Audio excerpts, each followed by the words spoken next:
Hello everyone, welcome back to practice mock. Guys, आज हम एक नोटिफिकेशन के बारे में बात करने वाले हैं जो कि कल के डेट में निकाली गई है रेल विकास निगम लिमिटेड की तरफ से। तो आज हम ये देखेंगे कि इस नोटिफिकेशन में क्या कुछ रहने वाला है, क्या एलिजिबिलिटी क्राइटेरिया है, कितने नंबर ऑफ पोस्ट है, ये सारी बातें हम इस वीडियो में आपसे डिस्कस करने वाले हैं। तो सबसे पहले आप सभी को पता होगा, ये जो रेल विकास निगम लिमिटेड है, ये एक एक तो ये नवरत्ना कंपनी है, दूसरा ये मिनिस्ट्री ऑफ रेलवे के अंदर काम करती है। मिनिस्ट्री ऑफ रेलवे के अंडर काम करती है, इसका मतलब आप बोल सकते हो कि बहुत अच्छी वैकेंसी आप सभी के लिए। बट मैं यहाँ पे क्लियर कर दूं, जो वैकेंसी है इसमें बहुत सारे पोस्ट है, ठीक है। हम उस सारी बातों की चर्चा यहाँ पे करेंगे, बट मैं सबसे पहले ये क्लियर कर दूं आप सभी के लिए, इन सारी वैकेंसीज में जो मिनिमम क्राइटेरिया क्या है कि इसमें देखो, ये जो वैकेंसी है ना, ये आपके पास है कि ये एक्सपीरियंस बेसिस की वैकेंसी है, ठीक है। आपके पास कुछ ना कुछ मिनिमम एक्सपीरियंस, हर पोस्ट के लिए अलग अलग एक्सपीरियंस इसमें मेंशन है आपके। तो ये जो वैकेंसी है सारे पोस्ट के लिए, ऑलमोस्ट सारे पोस्ट के लिए कोई ना कोई एक्सपीरियंस आपको चाहिए होगा। तो मैं सबसे पहले क्लियर कर दूं कि इस ये एक्सपीरियंस बेसिस पे ये जॉब है। तो आप में से अगर कोई भी है जिनके पास एक्सपीरियंस नहीं है, तो वो इस वीडियो को स्किप कर सकते हैं। बाकी जिनके पास एक्सपीरियंस है, जो अभी सिविल इंजीनियरिंग के फील्ड में काम कर रहे हैं, उनके लिए सारी वैकेंसीज है। तो आप एक बार आप इस चीज को एक बार चेक करना, ठीक है। तो सिंपल सी बात हम आते हैं कि किस टाइप की वैकेंसी। देखो, आप अगर आप डेट चेक करोगे तो कल के डेट में ये वैकेंसी निकाली गई है, ठीक है। 6 नवंबर को वैकेंसी निकाली गई है। अब आप देखो इसमें कि जो सिविल डिसिप्लिन का जो वैकेंसी है, इसमें जो पोस्ट और स्केल आप पे ये सारी बातें मेंशन है, ठीक है। सिविल में मैनेजर की पोस्ट है, जिसमें पे स्केल आपको दिया गया कितना, 50,000 से लेकर 1,60,000 तक का पे स्केल है। टोटल नंबर ऑफ पोस्ट आपको मिलेंगे 5।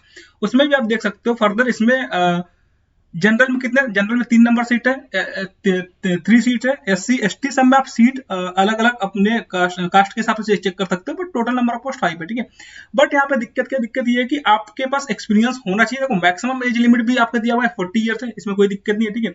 दूसरी बात है कि देखो, एसेंशियल क्वालिफिकेशन अगर आप चेक करोगे तो full time graduate degree in civil engineering, मतलब बीटेक होना चाहिए with not less than 50% marks of the marks और इक्विवेलेंट ग्रेड, मतलब मिनिमम 50% आपके मार्क्स होने चाहिए बीटेक में, ठीक है।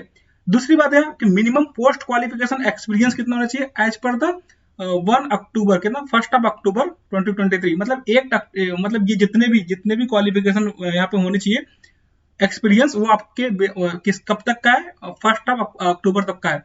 तो पहले वाला जो पोस्ट है उसमें देखो कितना मिनिमम एक्सपीरियंस 9 ईयर का है, ठीक है। उसके बाद आप चेक कर लेना ये सारी बातें इसमें कि should be presently working in IDA scale up इतना, ये सारी चीज आप एक बार चेक करना, ठीक है। और डिप्टी मैनेजर की पोस्ट है, उसमें नंबर ऑफ पोस्ट देखो कितना, 10 नंबर ऑफ पोस्ट है, स्केल पे दिया हुआ है। सेम बात है, जो एसेंशियल क्वालिफिकेशन है यहाँ पे भी सेम है, कितना बीटेक होना चाहिए, अब 50% मार्क्स होने चाहिए किसमें, बीटेक में आपके। और यहाँ पे मैक्सिमम एज लिमिट जो है वो कितना, 35 ईयर्स है, ठीक है। ये सारी बात होगी। इसमें जो मिनिमम एक्सपीरियंस है 5 ईयर्स का आपके पास क्या होना चाहिए, मिनिमम एक्सपीरियंस होना चाहिए दूसरे वाले पोस्ट में, जो डिप्टी मैनेजर वाली पोस्ट है सिविल के लिए।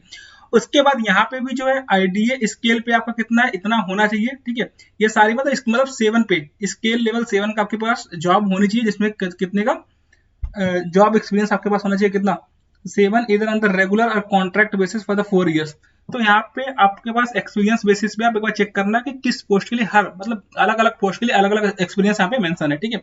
असिस्टेंट मैनेजर वाली पोस्ट है, यहाँ पे आप देख सकते हो स्केल पे कितना 30,000 से लेकर 1,20,000 तक का, टोटल नंबर ऑफ पोस्ट 15 है, ठीक है। यहाँ पे इसेंशियल क्वालिफिकेशन देखो, यहाँ पे क्या है ना, यहाँ पे आपके पास डिग्री वाले के लिए भी पोस्ट है, डिप्लोमा वाले के लिए पोस्ट है। Age limit, maximum age limit 35 years है, बट आप चेक करना है कि जब डिग्री वालों के लिए क्या है कि टोटल एक्सपीरियंस 3 साल का है, ठीक है। बट डिप्लोमा वाले के पास टोटल एक्सपीरियंस 6 साल का होना चाहिए, 6 ईयर का होना चाहिए। तो ये थोड़ा सा चेंज है, बट आप एक बार चेक करना अपने हिसाब से आप किस में लाई करते हो। अगर आप बीटेक, आपने बीटेक कर रखा है, तो आपके लिए इसमें टोटल एक्सपीरियंस जो है मिनिमम 3 ईयर्स का होना चाहिए।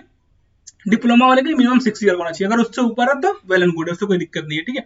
उसके बाद ऐसे ही सारे पोस्ट, अब सारे पोस्ट के बाद चेक कर लेना। देखो यहाँ पे इलेक्ट्रिकल वाला भी है, तो ये एक वैकेंसी निकाली गई है किसकी तरफ से, ये रेलवे की तरफ से, रेल विकास निगम लिमिटेड की तरफ से। तो अगर आपके पास एक्सपीरियंस है तो इस वैकेंसी को आप जरूर ध्यान देना, और इसमें आप इस वैकेंसी को फिल जरूर करना, क्योंकि देखो बहुत अच्छी अपॉर्चुनिटी है आपको इस डिपार्टमेंट में काम करने का। आपको पता है कि रेलवे के अंदर अगर आप इस डिपार्टमेंट में, वैसे भी एक नवरत्ना कंपनी, तो आप बोल सकते हो बहुत अच्छी जॉब होने वाली है आपके लिए। अगर आपके पास एक्सपीरियंस है तो आप इस पोस्ट को जरूर अप्लाई करिए। Thank you everyone.